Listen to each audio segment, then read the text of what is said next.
Hi, I'm Colin Curtin, and this is Humans First, using error budgets to keep your team happy and healthy. Let's talk about magical orbs.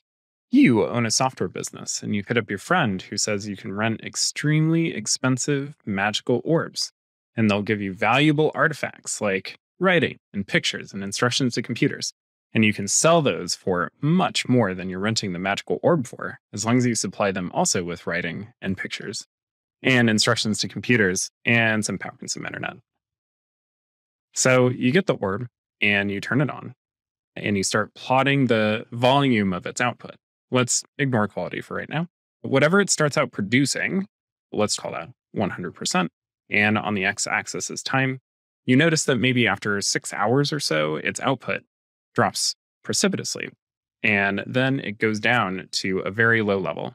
And you're like, what's happening? So you keep it on for a while and you notice it doesn't get better.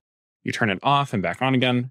Still doesn't get better. So frustrated, you turn it off and you go home. And then the next day you come back and you turn on the orb. It does this again. You turn it on. The output is fine, goes down a little bit, drops precipitously.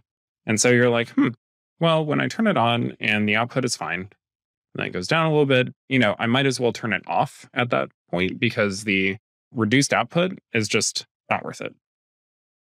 So you hook it up to one of those light timers so you can just ignore it, and you do, and it works great. After a while, you come back and you look at this pretty graph that you've made about its output. You start to notice that the peaks are starting to drop. You're like, it's interesting. Let's plot its average output instead. And you see it goes up, it goes down, goes up, it goes down. But overall, it seems to be going down. Like, what is happening?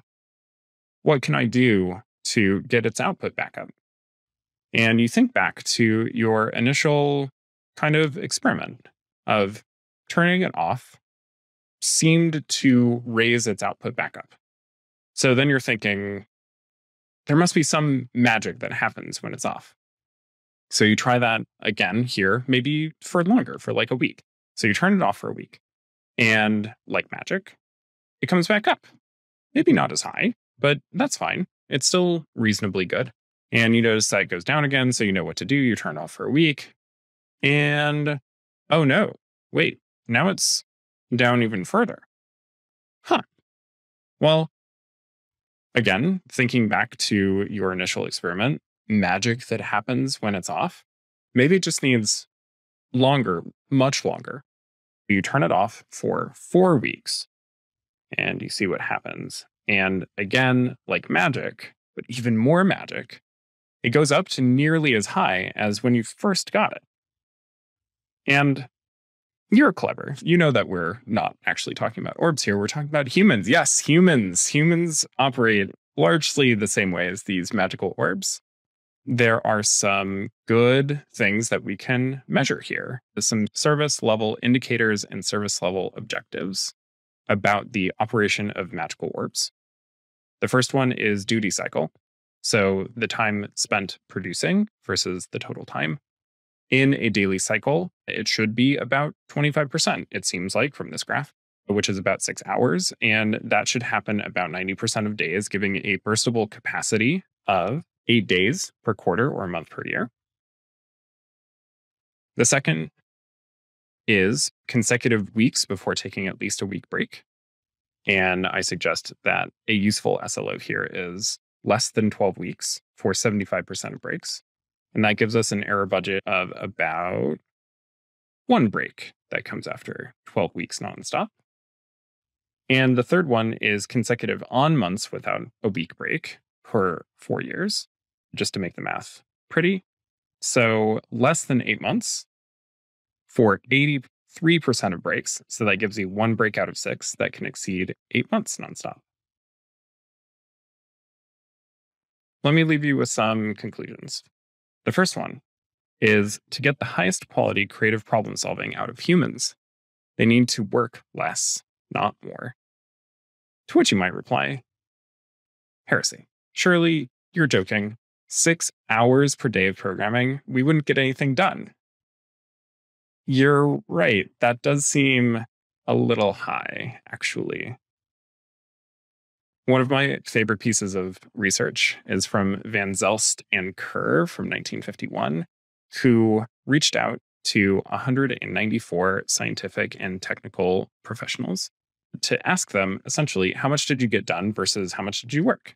And you can see that we have a bimodal distribution. And in this paper, they talk about how this first peak has to do with creative and scientific work, where the methods and procedures are unknown.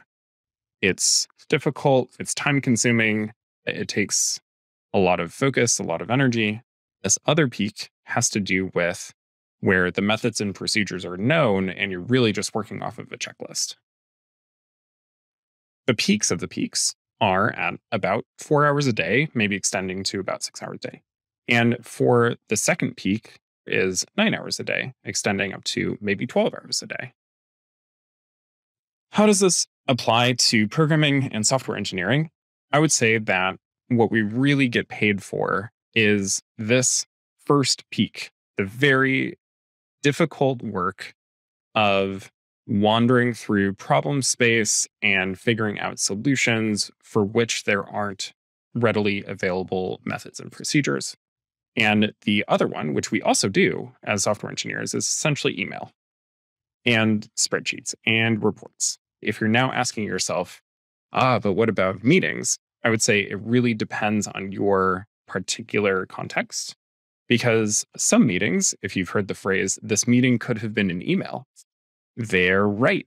It should have been an email. And that is a particular kind of work.